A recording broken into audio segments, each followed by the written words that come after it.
Salut, salut! On va faire un petit point sur le Liban, puisque le Liban est notre avenir, plus ou moins, a priori.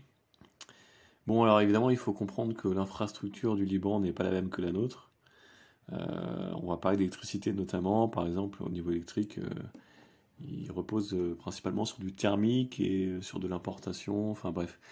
Évidemment, on n'est pas exactement, bon, les pays ne sont pas tout à fait comparables. Mais ceci dit, le Liban était un pays quand même très riche juste avant qu'il s'effondre progressivement, jusqu'à cette espèce de crash final qu'on lui connaît, et il y a à peu près 2 ans, je crois. Donc voilà. Allez, on démarre, c'est parti. D'abord, situation générale. Le Liban était à 150% d'endettement quand il a craqué, comme la Grèce. Aujourd'hui, avec le Covid, il est à 200%. Alors, pour information, la France est passée à 115%. Situation générale, toujours la population sous le seuil de pauvreté est d'environ 50%.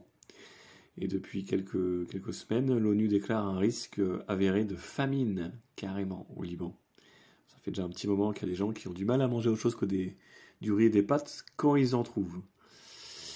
Ce qu'on a pu constater également, entre autres, c'est par exemple un abandon régulier des animaux domestiques, puisqu'ils deviennent trop chers en nourriture et en soins, des SPA qui débordent, qui les piquent de toute façon, puisqu'ils n'ont pas non plus de quoi les nourrir, des hôpitaux et des facs qui licencient les fonctionnaires. Et oui, les profs et les métiers de la santé ne sont pas épargnés. Tout ce qui est fonction publique, en fait, licencie. Une hausse de prix des générateurs puisque il y a des grosses pénuries, on va le voir après au niveau électrique. Donc ils essaient de remplacer ça avec des générateurs et les générateurs deviennent aussi en pénurie. Qui va avec, il y a la pénurie de carburant. Donc pour les déplacements évidemment, et puis pour le chauffage, pour beaucoup de choses, ça devient très compliqué. Pénurie de médicaments. Et oui, on se retrouve avec au niveau des importations notamment, puisqu'on a une monnaie dévaluée, on se retrouve avec une pénurie de médicaments. D'un point de vue toujours général, au niveau de la sécurité, par exemple, on a des quartiers et des rues entières qui sont plongées dans le noir. Difficile de se promener la nuit. Les salaires, donc notamment des fonctionnaires, ont été divisés par 4. Voilà, qui va avec. Je parlais de la circulation, évidemment des routes délabrées, et puis avec les manifs, les barrages, etc. Ça n'arrange pas les choses. Alors il y a quelques préludes quand il commence comme ça à y avoir un effondrement, comme en Argentine, comme bien d'autres, hein. En fait, on s'aperçoit de 3 choses. D'abord, il y a une fuite des devises étrangères. C'est-à-dire qu'il devient très difficile de trouver des monnaies étrangères. Ce qui va avec, c'est la fuite des capitaux. C'est-à-dire que non seulement physiquement, les riches vont quitter le pays, ils quittent le navire. Tous ceux qui ont les moyens, ils quittent le navire. Bon, après, il vient également...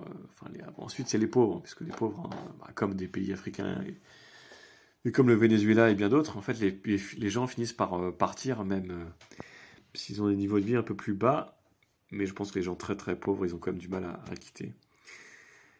Voilà, en fait, on se retrouve avec des pénuries de liquidités. Alors, le Liban, ce qui était particulier, c'est qu'ils avaient 2 monnaies simultanées. Donc là, le dollar devient quasiment introuvable. Il y a la fuite des cerveaux. Dans les cerveaux, il n'y a pas seulement des ingénieurs, il y a également les médecins. Ce qui devient très emmerdant, vous imaginez.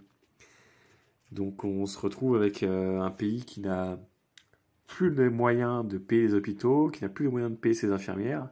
Les médecins sont partis à l'étranger, les stocks de médicaments sont vides. Gros problème, quoi. Gros problème. La nourriture également, en fait, surtout dans les régions frontalières. Mais ce qui se passe, qui est très simple, c'est que tous les producteurs, ils finissent par vendre à l'étranger. Si vous avez juste une frontière à traverser, en fait, au bout d'un moment, bon gré mal gré, vous finissez par vendre de l'autre côté de la frontière, hein, puisque la monnaie a de la valeur. Alors que si vous vendez dans le papier cul qui vous sert de monnaie nationale, bah, ça vous intéresse pas du tout, quoi.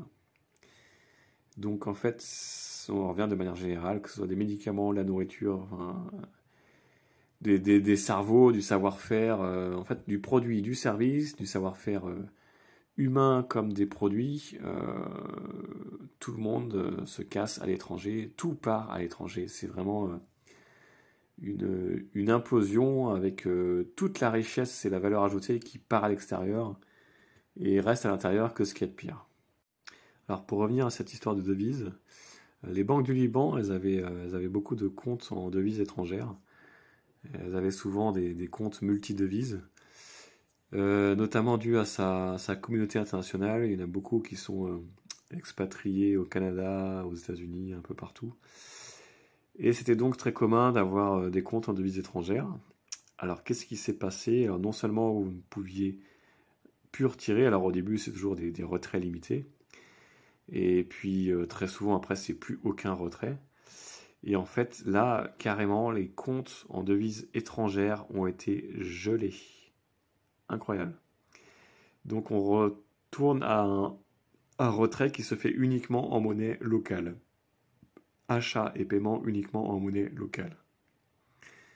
Alors c'est vieux comme le monde, ça a toujours lieu, c'est toujours de la même manière. Aujourd'hui, certains économistes vous mettent en garde contre ça, on sait que ça va arriver en France.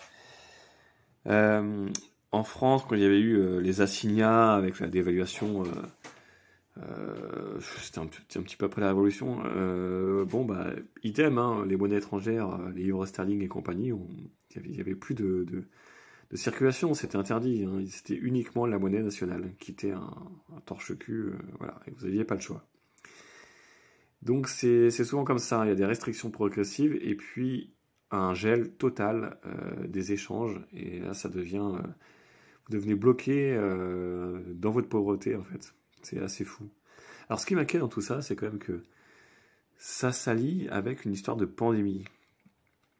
Alors, est-ce qu'ils pourraient faire ressurgir la pandémie ou se servir des lois qu'ils ont utilisées ou se servir simplement d'un concept de fermeture des frontières qui a été découvert grâce à la pandémie, puisque c'est un concept qu'ils avaient oublié, pour à la fois vous bloquer financièrement et en plus physiquement. Et là, vous vous retrouvez dans un pays ruiné, interdit de sortir, tous vos comptes ruinés, tous vos biens ne valent plus rien. Et vos biens sont payés si vous les vendez avec du papier shot. C'est assez fascinant. c'est assez incroyable. Alors il y aura toujours des marchés noirs, hein. C'est pas parce qu'on interdit la drogue qu'on n'en trouve pas. C'est pas parce qu'on interdit les masques qu'on peut sortir, enfin qu'on nous empêche de sortir sans masque, hein. Vous pouvez le faire quand même, hein, même s'il y a des amendes et compagnie. Donc il y aura toujours des marchés de change quand il y a ce genre d'effondrement. Donc avec des monnaies étrangères. Évidemment, les changeurs prennent des risques, amende, prison, etc. Et puis surtout, évidemment, ça se monnaie ce risque, c'est-à-dire que le taux de change est vraiment énorme. C'est-à-dire que on finit par retrouver un taux de change officiel, mais qui est avec un écart de 3 par rapport au taux de change du marché noir. Ici, donc je parle en l'occurrence du Liban, d'après les chiffres que j'ai. Donc voilà, c'est pas donné quand même. Alors ils vont toujours plus loin. Vous avez une interdiction des virements vers l'extérieur. C'est-à-dire que vous ne pouvez plus faire un virement vers un compte bancaire offshore pour essayer de sauver votre épargne. Les comptes sont bloqués. On revient à ce gel bancaire. Si vous voulez retirer votre épargne en liquide, eh bien, de toute façon, vous êtes limité. Ça vous en doutez, il y a un bank run et il y a des files d'attente énormes et vous êtes limité et vous ne pourrez pas retirer vos sous. Ça, Jovanovic en parle depuis plus de 10 ans, donc ça, je vous apprends rien là-dessus. Alors, je crois que c'est le Venezuela qui avait perdu 99% de la valeur de sa monnaie. Là, les chiffres que j'ai pu trouver sur le Liban, a priori, ça a été divisé par 5. C'est-à-dire que la monnaie a perdu 80%. Alors, est-ce que alors, il faudrait que je retrouve aussi l'Argentine. Zimbabwe, j'en parle même pas. Est-ce que dans un pays tel que la France, on peut considérer quand même qu'on va perdre moins? Que même dans un scénario de catastrophe, on perdrait la moitié seulement? Je sais pas, c'est difficile à dire. Le Liban, c'est quand même un pays qui n'a pas d'industrie. Bon, évidemment, nous, on en perd, mais on a quand même encore un peu de savoir-faire.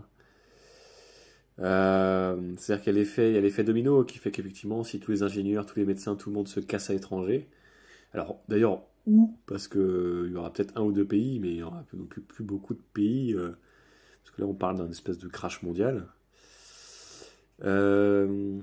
Difficile de savoir. J'ai posé cette question de dévaluation à plusieurs personnes, directement sur YouTube, à des économistes. En fait, le problème, et l'avantage en même temps, on va dire, c'est que de toute façon, on dévalue par rapport à quoi? C'est ça la question. Par rapport à quoi? On dévalue par rapport à l'or, ok, why not? Mais on dévalue surtout par rapport à d'autres monnaies. Si le dollar s'effondre, l'euro s'effondre, etc., etc., la monnaie qui pourrait émerger, bon, ce qui est à la mode en ce moment, c'est de dire que ça pourrait être le yuan chinois. Moi, je pense que le rouble russe va quand même être assez costaud.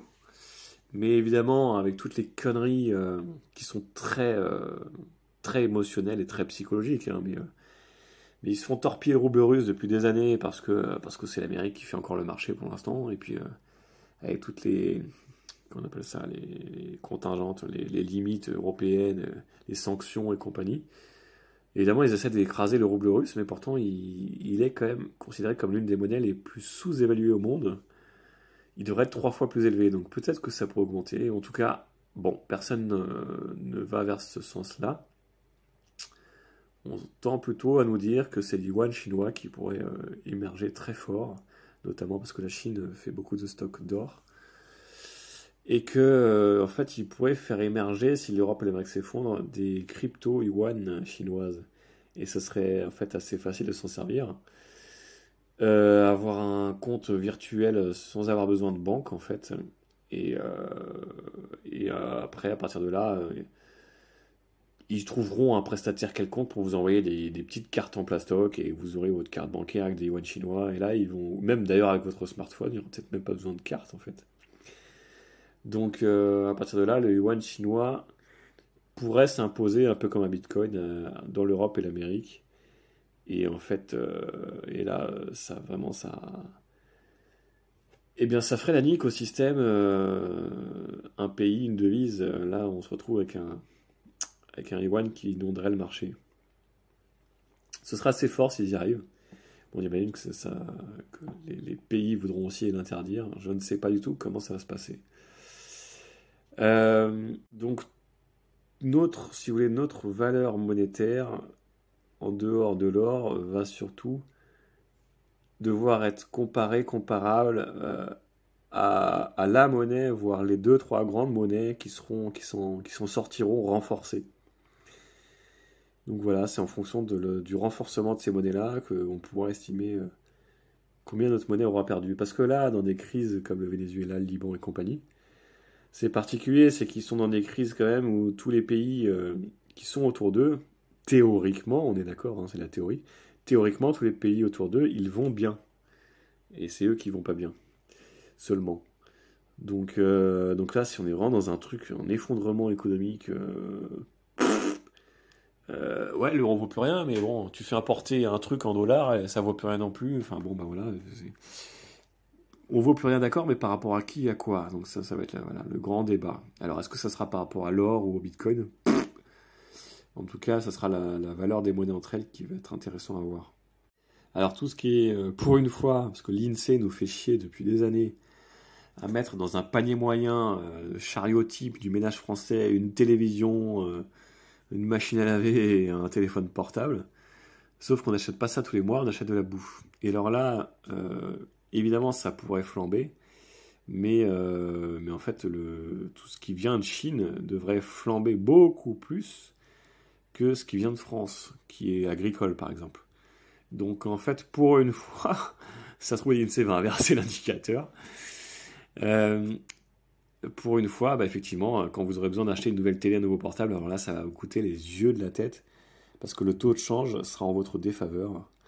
Par contre, ce qui sera encore produit en France, bah, ça va être beaucoup moins impacté. Forcément, un peu quand même, voire beaucoup, mais beaucoup moins que de l'importation chinoise, si la monnaie chinoise se qualifie par rapport à la nôtre. Donc voilà, je close ce petit chapitre sur l'échange en disant que bah, les changeurs officiels deviennent débordés et très encadrés au niveau des lois avec un certain prix. Et le marché noir, alors là, les prix deviennent fous. Et il y a je regarde les chiffres que j'ai sous les yeux, ouais, c'est entre 4, des fois 4 à 5 fois plus élevé sur le marché noir que le prix réel. Voilà, maintenant on va parler au niveau de la nourriture et des produits de nécessité. Alors ce qu'on peut trouver en information, on nous dit que le sucre, le riz, le lait, ça devient vraiment impossible à acheter. Alors les pharmacies sont fermées, on parlait de pénurie de médicaments. Beaucoup de pharmacies sont fermées, voire ont déposé le bilan, mais sont fermées de toute façon parce qu'il n'y a plus rien à vendre. Euh, il y a des files d'attente aux stations essence. Donc là, je rappelle qu'il faudrait éviter de travailler en ville et de vivre à la campagne. Parce qu'on ne produit pas d'essence en France, donc on va l'importer.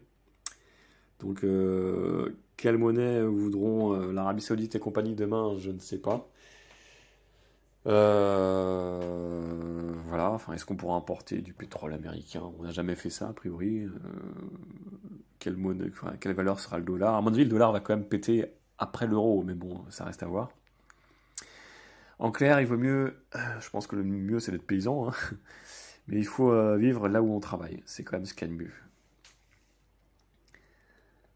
Alors les Libanais, quant à eux, bah, du coup, ils partent au travail en transport en commun ou à plusieurs dans chaque voiture. Euh, et encore, hein, ça c'est dans le meilleur des cas. Mais on a vraiment des situations, par exemple, où les pompiers hein, ne peuvent même plus se déplacer en voiture parce qu'ils n'ont plus d'essence. Donc ils la conservent vraiment quand il y a des vies en jeu. En l'occurrence, bah, il y a eu il y a eu des manifs. Ils ont effectivement vandalisé des banques. Les banques ont pris feu. Les pompiers ne sont pas venus.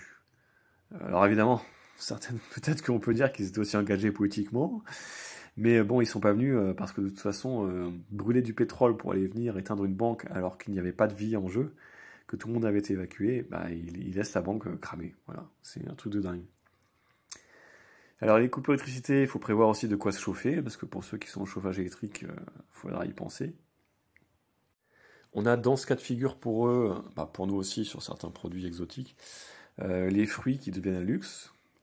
Il y a une pénurie bah, des produits de base, le pain, la farine, le riz, évidemment tous les aliments non périssables, puisque tout le monde s'est rué dessus. On l'a vu au début du Covid, hein, les gens s'étaient rués sur ces aliments-là. On nous dit que certaines familles mettent une semaine entière sans trouver de farine. C'est vrai que c'est assez basique, hein, comme dans les guerres, je veux dire le lait, le sucre, la farine, le café. En général, alors le café, vous imaginez, depuis l'Afrique ou l'Amérique du Sud, importer du café en France, ça va coûter bonbon hein, si on est dévalué. Le lait en poudre pour les gamins même, alors apparemment les enfants c'est un calvaire sans nom. Hein. Vous retrouvez avec du lait à 30 euros. 30 euros le lait. Alors pour faire la purée par exemple, c'est pas la peine, hein, mais le lait en poudre pour les enfants, un truc de dingue. Des couches à 20 euros. Un steak haché, une bonne viande quoi, 60 euros. Un paquet de riz, 15 euros. Alors je vous fais l'équivalence hein, en prix à peu près ce que ça pourrait donner. Mais voilà, c'est violent. Hein. Un paquet de pâtes, 5 euros. En fait, avec leur salaire, ce serait l'équivalent de 90 euros en France pour un smicard. 90 euros le paquet de pâtes. Alors, l'État a partiellement subventionné, c'est-à-dire encore plus de planches à billets, l'essence, les médicaments et les aliments de première nécessité, mais il s'apprête dans les semaines à venir, si ce n'est pas déjà fait, à arrêter cette politique. Donc là, ouais, ça va tirer la langue. Je comprends qu'il y a des risques de famine. Voilà, et pour faire un petit supplément, euh, il- En fait, on peut essayer aussi de se couvrir en ayant des positions chez en ayant des positions de trading, c'est-à-dire en ayant des positions chez des brokers. Par exemple, en se disant, je me couvre, par exemple, je fais le yuan chinois contre la livre libanaise, ou là, en l'occurrence, chez eux, en fait, ils avaient le dollar américain contre la livre libanaise. Comme ça, si la livre s'effondre, hein, si c'était une position de trading, donc à long terme, sans effet de levier, sans rien, ils étaient couverts, ils se disaient, bon, bah, au moins, mon argent ne dévalue pas. Et en fait, j'ai vu passer un article. Alors, peut-être pas tous les fournisseurs, mais il y a le plus gros fournisseur d'Internet du Liban, qui serait peut-être Orange chez nous, quelque chose comme ça, qui aurait apparemment bloqué l'accès, de la même manière que les comptes bancaires, à vos comptes étrangers. Parce qu'en fait, lorsque vous envoyez de l'argent, vous savez, pour ceux qui achètent des bitcoins, des machins comme ça, lorsque vous envoyez de l'argent sur un broker, en général, les brokers sont très souvent à l'étranger d'ailleurs. Lorsque vous envoyez de l'argent sur ces plateformes, bon, voilà, vous pouvez spéculer avec ou vous le placer. Et alors là c'est vraiment sidérant. Parce que l'article de journal expliquait que la livre libanaise, écoutez bien, s'effondrait. Je vous dis ça de mémoire, hein. Et la livre libanaise s'effondrait parce que les Libanais spéculaient dessus. Mais je croirais halluciner d'entendre une connerie pareille. C'est-à-dire qu'en fait, on accusait des types qui voulaient se protéger contre l'effondrement de leur pouvoir d'achat d'être des méchants spéculateurs. Tu vois, on voit le niveau, quoi. Et du coup, là, tous les comptes étaient gelés. Incroyable. Voilà, enfin, alors tu te retrouves à vouloir te couvrir avec un bitcoin, je sais pas quoi, à moins de l'avoir sur une clé à la maison, et il faut savoir s'y prendre. T'as ça sur une plateforme à l'étranger, mais mon pauvre, rêve pas, mais les plateformes sont bloquées. C'est incroyable. C'est ça le niveau de dictature, quoi. C'est-à-dire que quand il y a une dévaluation monétaire, vous devenez dans une prison qui se referme complètement sur vous, sur votre ruine. Et voilà, il n'y a plus d'issue. C'est hallucinant. C'est pour ça que dans ces cas-là, la seule issue, c'est que les gens se barrent à l'étranger physiquement. J'espère qu'on pourra encore le faire. Parce qu'en fait, ils peuvent même plus se mettre à l'abri au niveau de leur patrimoine, quoi. C'est dingue. Et alors, je reviens sur cette notion aussi économique de valeur faciale. Au Venezuela, par exemple, vous aviez j'en avais parlé déjà, vous aviez la bourse qui a explosé. En fait, déjà, en ce moment, on voit sans arrêt, là, les gens comprennent rien, les gauchistes sont toujours en train de dire des conneries. Ils nous disent, oui, les profits des actionnaires ont explosé, les actions augmentent, etc., etc. En fait, non, c'est juste la monnaie qui dévalue. Si vous regardez sur un siècle et plus, il y a eu une émission là-dessus il n'y a pas longtemps. En fait, sur YouTube avec Charles Gave, en fait, les dividendes sont les mêmes sur 100 ans si vous les comptez en or. Et donc, ce qui augmente, ce qui baisse, c'est la monnaie. Mais la réalité de la richesse ne change pas. Donc, il faut arrêter de dire que quand vous voyez en fait des milliardaires qui deviennent de plus en plus riches, ou des dividendes qui augmentent, etc., etc., il faut bien comprendre que en fait, c'est simplement que la planche à billets est partie dans leur poche. Et ça ne veut pas dire qu'ils se sont, eux, enrichis. Ça veut dire que c'est vous qui vous êtes appauvris. Et ça fait une grosse différence. Ça fait une très très grosse différence. S'ils avaient vendu toute leur fortune pour la transformer en or, et vous aussi, il se serait strictement rien passé. Là, ils ont des fortunes qui explosent, et pas vous. C'est simplement parce que eux, ils sont beaucoup plus près du cours de l'or que vous. Donc voilà, je pense qu'on a vu tout ça. Vous avez une vision d'ensemble maintenant. Vous avez une idée un peu à quelle sauce vous allez être mangé et ça vous donnera des idées de ce que vous pouvez faire pour essayer de trouver des solutions et d'anticiper, parce que un complotiste est un homme idiot, c'est bien connu. Alors soyez des bons complotistes et le but de quelqu'un qui anticipe, parce que voir des complots partout, en fait, d'un point de vue pragmatique, ça sert à rien, hein. Le but l'intérêt, si vous voulez, d'être complotiste, comme ils disent, parce que maintenant ça regroupe tous les domaines, hein. Donc moi j'adore être complotiste, ça me fait marrer, je suis très fier d'être complotiste. Eh bien, c'est simplement qu'il faut avoir un coup d'avance, quoi. Et pour faire la blague, 2 tours d'avance, n'est-ce pas? Et donc voilà, savoir tout ça et ne rien faire, c'est vraiment crétin, quoi. Ça sert à rien. Ah, il va y avoir un effondrement, et puis tu l'attends, l'effondrement, puis ça te tombe dessus. Ce qui est fou, c'est que même le Liban, enfin, on savait, il y avait beaucoup d'informations, il y a des économistes qui en parlaient. Un bon Libanais complotiste, je dis pas qu'il a fait fortune, mais il s'en est beaucoup mieux sorti aujourd'hui qu'un Libanais, vous savez, c'est la cigale et la fourmi, hein. Qu'un Libanais qui faisait la fête, qui regardait Netflix, qui s'amusait. Ah bah du jour au lendemain, ah bah c'est la ruine, ah bah je comprends pas, ah bah machin.